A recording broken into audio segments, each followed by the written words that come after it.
Her side? What? What? Oh my gosh.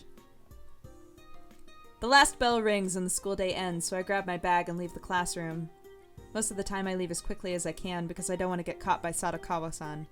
But today, it's because I want to hurry to meet Mamoru-senpai. Lately, coming to school has been something to look forward to. I can't help but feel excited about it. It's even better because I keep running into senpai.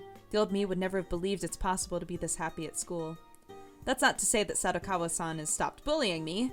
Sometimes Mamoru-senpai is there to intervene, but I don't know if that's actually been the best idea. Sadakawa has stopped bullying me as much as she used to, but now when she does it, her attacks are even more violent than before. Even so, I don't hate going to school anymore. The joy I feel when I spend time with Mamoru-senpai is so much more powerful than the sorrow brought on by those painful incidents. I couldn't meet up with senpai this morning, but he must have been thinking about me. He came to eat with me at lunch and stayed with me the whole lunch period. We talked about the movie we saw yesterday. I really had a lot of fun. The movie itself was interesting, but that was my first time seeing a movie with another person. I also just had a lot of fun walking around with him. Senpai wasn't upset at being seen with me in public either. We even held hands when I asked. It was wonderful. Now that I think about it, that was a date yesterday, wasn't it? I wonder what senpai thinks of that. I really miss him. I want to see him again. I usually find him by the school's gates, but today I want to meet him right at his classroom. I stand just outside the hallway so as not to attract any wandering eyes. If I see Mamoru-senpai, I'll call out to him. Second-year students trickle out of the classroom and head down the hallway without paying me any mind. I don't see senpai yet, though. Just as I'm worrying that I might have missed him, I overhear two second-year students talking in the hallway. Oh, man. Is it my biffles? Alright, time to go home. Wait a minute, where's Makun? Oh, Mamoru said he couldn't find the handout and went to look at his locker for it. At any rate, he's going home with you-know-who again, so I doubt we'll be seeing him. This catches my attention. They're talking about Mamoru-senpai, I think. Is Makun his nickname? I guess those are his friends. Aw, really? Well, we haven't gone home together in a long time. He's making me so sad. We never really went home with him in the first place, you know. We live in completely opposite directions. But it's the principle of the thing. We at least walked to the gates together, and now we don't even do that. It's because he's been spending so much time with that girl. Do they mean me? Yeah, what's up with that? It's no fair. How long is he gonna keep this up? I don't know how much longer I can survive like this. Just let him do what he wants. I'm sure he'll return to us when the time is right. Then again, it has been quite a while. Maybe we should find her ourselves. Oh, I can't believe it. Tomo agrees with me on something. Alert the media. Okay, tomorrow we'll go find her. I've got this all planned out. I start to feel an overwhelming tightness in my chest. I can feel my good mood dissolving rapidly. I can't bear to listen anymore and retreat down the stairs as quietly as I can. You misunderstand, Sachi, no! Finally, the day when Sachan will grace us with her presence is almost here. I've run simulations of our fateful meeting countless times in my head, so I will be ready for anything. I'm totally prepared to be the super friendly older sister type person that she totally needs. Hey, Tomo, are you listening? Huh? Oh, I thought I saw someone just now. Yeah, I'm listening. Something about being a super annoying older sister, right? What? No, you just did that on purpose. Yep, I sure did. Ah, you meanie!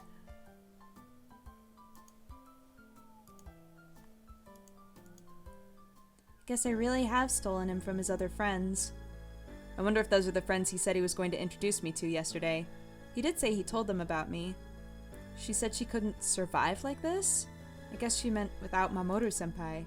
Mamoru-senpai said it was okay to meet them, but now I don't know if that's really the case.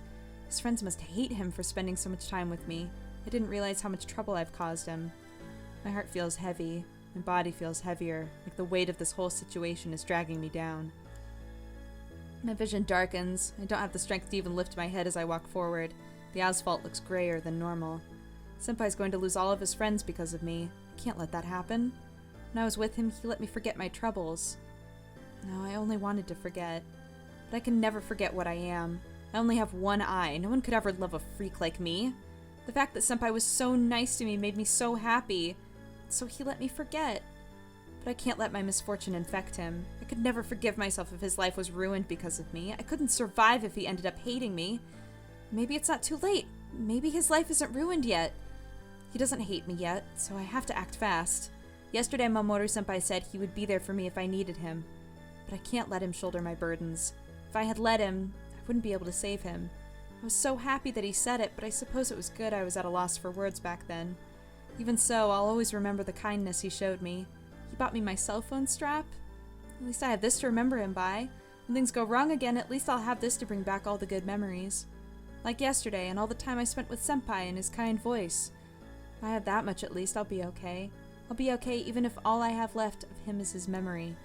Before I realize it, the school is far behind me, and I've wandered onto one of the side streets I usually take to get home. I find I can barely stand, and I lean against the telephone pole, still staring at the ground. Rain is starting to fall. The sun is out, but that doesn't matter, I guess. A black sheen seems to ooze over the asphalt as it drinks in the heavy drops. Oh, that's strange. Every day for the past few weeks has been bright and sunny. I've gotten so used to that, I almost forgot what it's like when it rains. Oh, it's Roy Mustang all over again. Oh no. I have to do it. I have to say goodbye to Senpai. My vision blurs as the heavy drops continue to fall.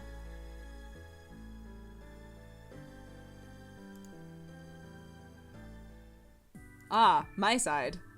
I stayed in class longer than I meant to today. Sachi's probably been waiting for me for a while. I'm usually the first one out the door, sometimes leaving a little too early, but Sachi always beats me to the school's gate since her classroom is closer to them than mine is.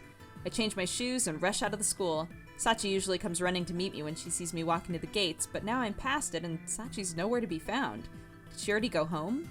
I scan the street for any sign of her and see that she's still only a little ways ahead of me, though it doesn't look like she's noticed me yet. Sorry, I didn't mean to take so... Sachi? She turns to me. Her face is almost parallel to the ground and her usual smile has been replaced with a much darker look. Has she been crying? Oh, Mamoru-senpai, thank you so much for all you've done for me, but I'll be fine on my own from now on. I don't mind going home and having lunch by myself, so... Sachi's voice wavers, and I'm certain something bad must have happened to her if she's saying this. I take a step toward her, determined to find out what. What are you saying all of a sudden? Did Sadokawa do something to you again? No, she's not involved. I just think it's best if, you have nothing to do with me, that's all. What? I don't understand why you think that. There's nothing to understand. Her head is still down, but her voice is fraying, becoming hysterical. If this is another trick, it's not funny. I'm here with you because I want to be. Do you really want to be alone at school again? Stop, please. At least tell me why. Sachi turns her back to me and starts running before I even finish. Wait! I run after her, sprinting, and catch her by the shoulder. We come to a stop and I forcibly turn her to face me, but she refuses to look at me. Please stop! I know that you're set on being my friend, but if you do, She looks up at me. Her face is sopping wet from the giant tears streaming from her eye. I don't know what you're trying to say, but like I said, if something happened, tell me. Your friends, they hate that you hang out with me. My friends? I did tell her I'd introduce her to Akemi and Tomo, but I can't imagine they'd ever say something like that. Which friends were these? Did you actually talk to them? They'd never say something like that. You must have misunderstood or... You're the one who's misunderstanding! Will you still think that when your friends abandon you? If you stay friends with me, you'll lose everything! They won't abandon me, but any friend who does isn't someone I want to be friends with anyway. But you have to be so nice! Stop it! It's already hard enough to accept that you're going to abandon me yourself! I'm not going to abandon you either. Never. Why do you have to say things like that? Do you want to be my friend so badly you throw your whole life away? Why? I don't get it! Yeah, I do. I want to be your friend forever. But why? It's so stupid. Can't you trust that I have a good reason for doing this? I can't believe you would do something so stupid, Senpai. She trails off. I know what she wants me to say, and I know I can't say it. I have to tell her everything that's on my mind. I didn't realize it until just now, but I know why I want to be with her. I love you, Sachi. Huh? Going to the movie together yesterday, that was more or less a date. I guess you didn't realize it. I understand if you hate me. Of course I don't hate you, senpai. I really like you. I love you. Well, if that's true, then don't tell me to abandon you. I'm happy when I'm with you. I could never dream of abandoning you. Really? You're really, you're happy with me? Yeah, I really am. I know I couldn't stand it if you abandoned me then, but I'm only gonna cause you trouble. That's fine. As long as you're by my side, I can handle any trouble that comes our way. Senpai. I go to her and take her into my arms, and she starts crying her eye out. She sobs into my chest for a long while. When she finally calms down, I wipe away her tears. It's time we started heading home. She told me about my friends, who, from the sound of it, were definitely Tomo and Akemi, and what she heard them saying. Huh, that doesn't sound like something they'd say. You misunderstood something. I'll ask them about it tomorrow, don't worry. Okay. Don't worry, I said. Even if you heard them right, I won't abandon you.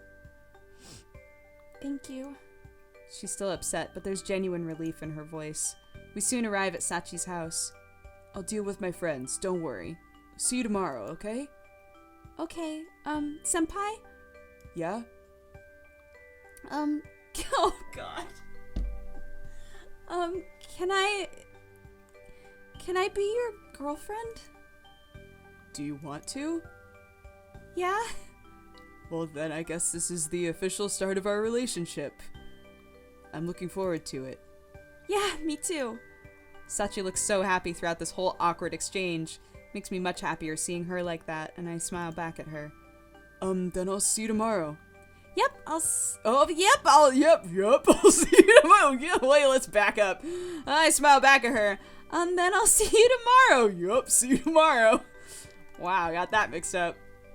Oh, they're meeting! They're all gonna meet! I'm so excited! The next day, lunchtime. I'm eating with Tomo and Akemi in our usual spot, the empty classroom. But this time we've got a fourth person joining us. Hi, I'm Usui Sachi. It's nice to meet you. Ochiai Tomoyori, a pleasure. And I'm Tsunemi Akemi. It is nice to meet you. Sorry about yesterday. I guess you were the one I saw running away. Now that I review how our conversation went, I can see how you could have misunderstood our intentions. Yeah, we are so sorry. We don't hate you, Sachan, not even a little bit. Oh, it's okay. I was the one eavesdropping when I shouldn't have been, and I almost caused trouble between you two and Mamoru-senpai. I'm so sorry. Please forgive me. This morning, I told Tomo and Akemi about what happened yesterday. Sachi definitely misunderstood what they meant. They didn't want to get her out of my life, of course. They just really wanted to meet her. In fact, I'd say it worked out perfectly, since it gave us an excuse to bring Sachi to the classroom for lunch. Well, I don't think there's any ill will between us now, so I hope we could be friends from here on out. Right. Actually, when I heard about what happened, I knew I just had to meet you right away and make it right between us, Sachan. So yes, let's be friends. Yeah, I'd like that. Sachan? Come on, if you're gonna be a bother to her, at least wait until she knows you better. I'm not being a bother to her. So yeah, do you mind if I call you Sachan? Your name's Sachi, so Sachan is like the perfect nickname. Okay, sure. Yay! Thanks. Oh, yeah, and you can call me whatever you want, okay? Okay, then, Akemi-senpai? Do you really have to be so formal? How about Achan or Akemin? Oh, cut it out. She's already got enough to deal with right now. Tomo, help me out here. What do you want me to do? Stop Akemi from being Akemi? The two of us can't really get a word in edgewise while Akemi's going on like this, so Tomo starts plugging the rampaging Akemi's mouth with food from her lunchbox, just like he did last time this happened. Akemi's always too loud, and Tomo doesn't have the best manners, but I promise they're really good people. Okay.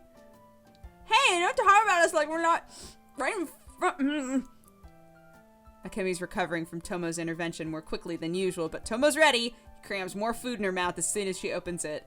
Those two have gotten pretty close, huh? Sorry, it's not easy keeping up these two in check. If they get out of hand, just tell them to shut up. No, I couldn't. It's fine, they're used to it. You just have to show them who's boss. We're not animals, you know. You shouldn't listen to boys who say such mean things, Sachan. Be friends with me instead. Okay, sure. Even though Sachi shies away from the rampaging Akemi, she's smiling a little. She does look like she's having fun. Maybe she won't have such a hard time getting used to us after all. I know, since we're all trying to get to know Sachan better, why don't the 4 of us go out this weekend? Akemi, don't pressure her into doing things. I'm not pressuring her. What do you two think?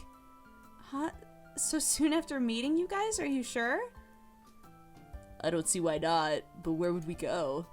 Oh, I just remembered. There's some kind of an event happening in town. It's got like food stands and everything. Really? I didn't hear about anything like that. What kind of event are we talking about? No idea. Akemi, what the hell? But I saw it on a flyer on some bulletin board, somewhere. They even had a picture of the food stands. Well, if it's a festival, we probably won't even have to use much money anyway, so why don't we just go check it out? If it's in town, we can even walk there without too much trouble. Right. Well, I'll find out the where and the when, and then we'll be all set. I don't know. Sachi, are you okay with this? Yeah, I want to go.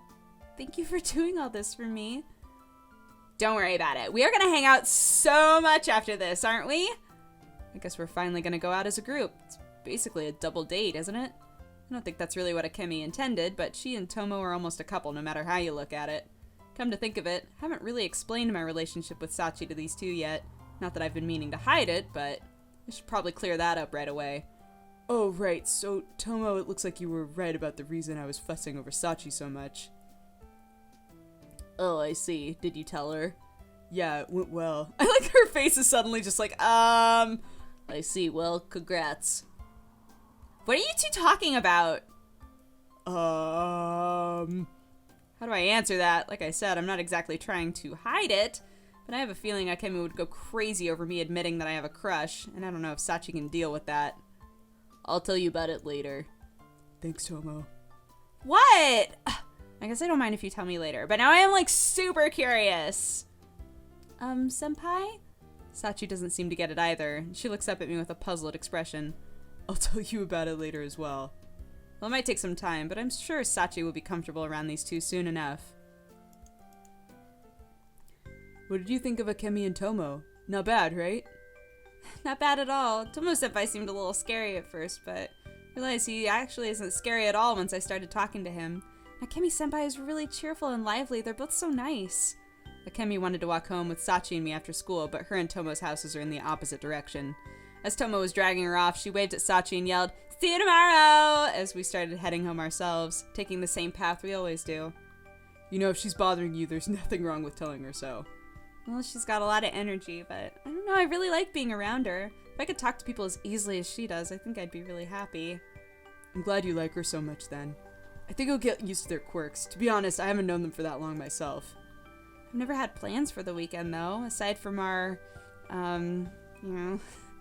Anyway, I'm looking forward to going out with everyone. It's gonna be great. Akemi came up with a good plan this time, it seems. But yeah, just let loose, have fun. Okay, I'll try. Don't try to have fun, just, have fun. That's not what I mean, it's just I have a lot to worry about now. What do you mean? You're gonna be hanging out with other people, so I don't want to look all shabby like this with my clothes all tattered and stuff. And since I'm your girlfriend now, I can't change my face and I don't have any stylish clothes, but I can at least brush my hair and cover up my wounds and... Well, yeah, that wouldn't hurt. I think I should take off the bandage on my too. Oh, right, senpai. Yeah? Do you, want to touch my scar? Huh? I didn't think she'd ever bring that up again. Not really sure what to say. The one on my forehead, I mean. It doesn't hurt anymore, so it's fine if you want to touch it. Do you? Last time you let me, it was because you wanted to repay me. Is that what you're doing right now? I'm still grateful to you, Mamoru-senpai. I still want to repay you, but, I'm your girlfriend, so this time it's just because I want to make you happy. Oh. Well, thanks. That does make me happy. I know it's a weird thing to ask. You don't have to do it if you don't want to. Just forget it. No. I do want to. The words came out of my mouth before I could stop myself. Okay. She seems set on it. I guess I can't get out of it. I know she wants to do something nice for me, but isn't this kind of strange? Not that I don't have an interest in touching her scars, but... Wait, are we doing this here? Like right here? Aren't we on the way home from school? I guess we are in a street without anyone else around, but... Okay, this way, senpai. She takes me by the hand and leads me into a narrow alleyway between two buildings. Okay, can you take off my bandage, please? She leans her bag against the nearby wall and then looks at me expectantly. Moving here hasn't really changed anything. It'll just be a lot stranger if anything happens. And anyone who walks past this alleyway probably will be able to see us. The space between Sachi and me suddenly seems almost solid, but I force myself to wade through it as she keeps her eye focused on me. Alright, just a sec. I can't help but hesitate a bit, but after a moment I steel myself, put my own bag down next to Sachi's and face her. Right, have to take off her bandage first. I reach my hand towards Sachi's bandage and begin to unfasten them as Sachi tilts her head forward and closes my eye. I have to sneeze. Woo! Okay. Alright. I'm ready. I'm only taking off her bandages, but she suddenly looks completely vulnerable. I'm starting to feel like I'm about to violate her somehow. Begin to unravel the bandages from her head, looping them around my hand so they won't fall to the floor. As I remove more and more of the wrapping, the gauze beneath it begins to show. Finally, I get the last of it off, and I discard what I've collected on top of our stuff. Aw, with the bandages off of her head, Sachi opens her eye and looks at me. I look down to meet her eye as it gleams wetly from the faint light that penetrates the alley. Gazing at the upturned eye before me, I suddenly feel like I'm falling into it. The feeling is so intense, I can't tear myself away from that black pit. Go ahead. She shuts her eye again, closing what little distance is left between us. She puts her hand to my chest and leans into me. Her touch takes me by surprise, but after a moment I put my own hand on her shoulder. I smooth over her messy hair with my free hand and brush her bangs away from her eye. Feel her shoulder tense as I run my fingers over her hair. She must be as nervous as I am. The scar that was hidden beneath the bandages is on the right side of her head, just below her hairline. The outline of the wound has started to turn dark purple like a bruise, but the wound itself, a slanted cut, is all but closed up. The cut isn't actually that big, but the dark outline makes it look worse than it is.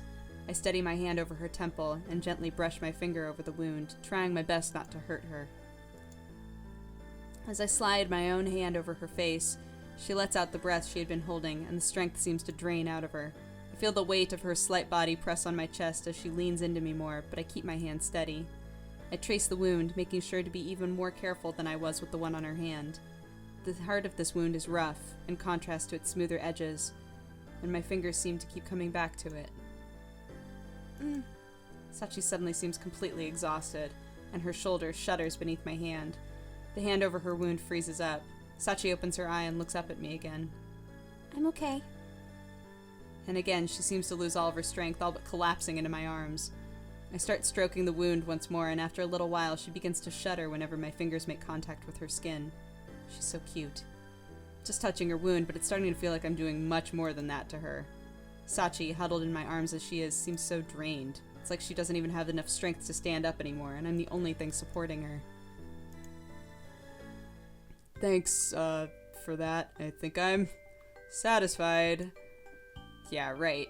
Really, I don't know what I might have done if we hadn't stopped. I wanted to stay like that so badly, her pressed against me with my arms wrapped around her, but I had to end it. Oh, okay. Sachi seems reluctant to separate from me, and she stares up at me longingly. For several moments, neither of us can tear ourselves away from each other's gaze, but I force myself to break away. I gather our bags up off the floor and hand Sachi's over to her. Here you go. Oh, thank you. We exit the narrow alleyway with Sachi's bandages in tow and start heading home again. Senpai? Yeah? Did you, like it? Yeah, I did. Thanks. You can touch it anytime you want, senpai. Okay, sure. This is so weird. I feel like I might lose my mind if this sort of thing keeps happening. I can't ask her to let me do that again. The two of us walk on in silence, unsure of what to say to each other. Keep glancing at Sachi out of the corner of my eye, and eventually I catch her doing the same to me. When our gazes meet, we both remain silent, but Sachi smiles broadly. I can't help but return the smile, though I feel really embarrassed and quickly look straight ahead again. This silly incident repeats itself a few times before we finally arrive at Sachi's house. Well, I'll see you tomorrow. Yeah, tomorrow. Just as we're about to go our separate ways, the front door to Sachi's house opens, and we both turn toward it reflexively.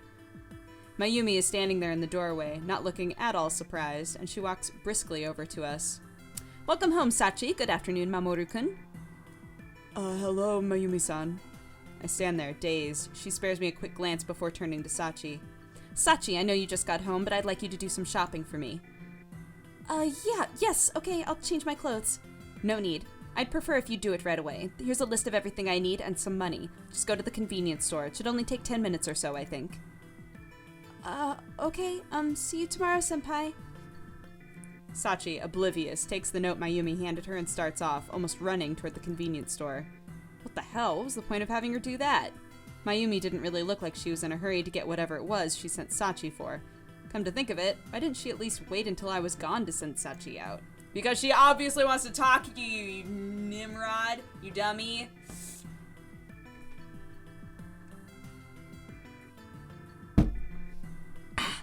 I'll be going now. Sachi's gone shopping, so I don't really have any reason to be here anyway. Guess I'll head home and... Wait a moment, if you would, Mamoru-kun. I'd like to talk to you. To me? Well, now I can't leave. What could she possibly want to talk to me about? Yes, to you. What for? Yesterday, Sachi came home looking like she had been crying her eye out, and I'd like to know why, and I think you might be able to tell me. Crying? Sachi didn't tell you? Well, I hear quite a bit from her, you know. There's one thing I'd like to hear from you, though. Are you teasing her with all of this? Are you having fun at her expense? What? No, I would never do... Really? Yes, I swear. I see. Well, if that's the truth, I'm glad to hear it, but I wonder, do you think you can take care of her? Yeah, I do. What do you mean by that? I assume you know that Sachi and I do not have the best relationship. I think it might be irresponsible of me to ask you this, but I'd like you to be someone she can rely on. Does that mean you're not willing to let her rely on you? No, I was not implying that. It's just, I don't think she's willing to do so any longer. Sachi is... You're saying she doesn't want to be around you? That she doesn't trust you? Yes, that is more or less what she has said. It's understandable, however. Has Sachi told you about her mother, my sister? Yeah, a bit. The two of us were inseparable as children. When she was on her deathbed, she begged me to take care of Sachi after she was gone, and so I adopted her only child. Sachi said something about that, yeah. At the time, my line of thinking was Sachi was the reason that my sister's husband had disappeared, and that she had worked herself to death. None of that is Sachi's fault. In the back of my mind, I knew the girl was innocent, but I had just lost my beloved sister, and I had no one to blame but her, so I convinced myself she was responsible. I never told her I blamed her, but I'm sure she knew it nonetheless, and she soon began to keep her head down even in the house. After that, there was no conversation between us beyond the bare minimum. I behaved like a child. I tried to involve her in my life as little as possible, and she did the same to me. She had just lost her mother, but I was too caught up in my own grief, too selfish to spare even one kind word for her. Thinking back, it's a truly shameful way to have behaved. But once she got to high school, she started coming home with numerous cuts and bruises, and it was then that I realized I had neglected my beloved sister's final wish. I knew then I had to let her down. But if you realized that, why didn't you try to help her? I did try. I wanted to know what was happening to her, of course, but she only told me she had fallen, that nothing had happened. And now it's too late for me to help her. But she changed, you know, after she met you. Me? Yes, at first I was cautious of you, thinking you might be the one responsible for her injuries. I'm sorry I was not more amiable the last time we met. Yeah, no problem. I guess that's why she was so overbearing back then. She does seem less uptight compared to last time. Her stare was so icy then, totally different from how she is now. Although I suppose she was ready to accuse me of hurting Sachi from the moment she met me. Ever since the day I first saw you in front of our house, that girl has been smiling more than ever. She goes back to staring at the ground as soon as she notices me, of course. But still, when I gave her money on the day you two went out, she was the happiest I had ever seen her. She even thanked me several times. I'd never seen her like that before, and it actually startled me, but her face at that time, delighted as she was nothing less than adorable. It's the first time she had ever asked something of me as well. Made me quite happy. And all of that is thanks to you. So you don't hate Sachi then, I take it? I do not. I thought I did for a long time, however, and I'm paying for that now. If you're admitting all of this to me now, why not tell it to Sachi too? I'm not sure she'd be willing to listen even if I tried. I'm the source of many bitter memories for her, you know. I think she'd listen. She's really grateful to you for taking care of her. She just doesn't want to cause you any trouble. She told me that herself. But I don't know how I could possibly connect with her after everything I've done. Mayumi looks away from me, suddenly very troubled. She seems fixed on something, and I follow her line of sight to the street corner to see Sachi walking toward us, her head down once again. Looks like it's time to wrap this up. Mamoru-kun, please keep everything I've told you a secret from Sachi. Sachi feels guilty about being a burden on Mayumi, and Mayumi feels guilty about how she's treated Sachi. But both of these issues have all but resolved themselves, haven't they? Somehow, even though Sachi has changed, Mayumi's attitude toward her has not. Or at least, Mayumi hasn't let Sachi catch on that it has, and I think Mayumi wants to keep it that way for some reason. Now that I think about it, she must have sent Sachi shopping so that she could talk to me alone. It just occurred to me! She made a list of things she didn't really need just so that she could send Sachi away to buy them. Was she just waiting by the door for us to get here? If that's the case, she must have been planning to talk to me from the start. Mayumi-san, I think Sachi will tell you herself, but I was planning to take her with some of my friends this weekend. Oh my, are you? I shouldn't have anything to worry about if they're your friends, right? Of course I'll let her go. Thanks. When I talked about it with her, she said she wished she had some nicer clothing. She'd never ask you, of course, but... I see. Mayumi-san, I got what you wanted, but, Mamoru-senpai, you're still here? Sachi hands the bag full of things she brought to Mayumi. I was just having a little chat with your friend, that's all. Sachi, I've got some more shopping to do. Did I get everything you needed? Oh, yes, thank you. There seems to be several items in the plastic bag. Looks like Mayumi had her buy a bag of candy, a few pens, that sort of thing. Kind of a strange shopping list. She could have at least tried to make it a little more sensible. I need you to come along, so go change out of your uniform. Okay. Where are we going? To buy you some clothes. I've got some other things to take care of as well. Now, if you'll excuse us, Mamoru-kun. Yeah. Clothes? For me? Okay, well, I'll see you tomorrow, Mamoru-senpai. Yeah, I'll see you. The two of them hurry back into their house, leaving me alone. Well, it's time to go home. Maybe she's not quite as clever as I thought. Whatever. We cleared up the misunderstandings between us, and she doesn't seem like a bad person, so it'll be fine, probably.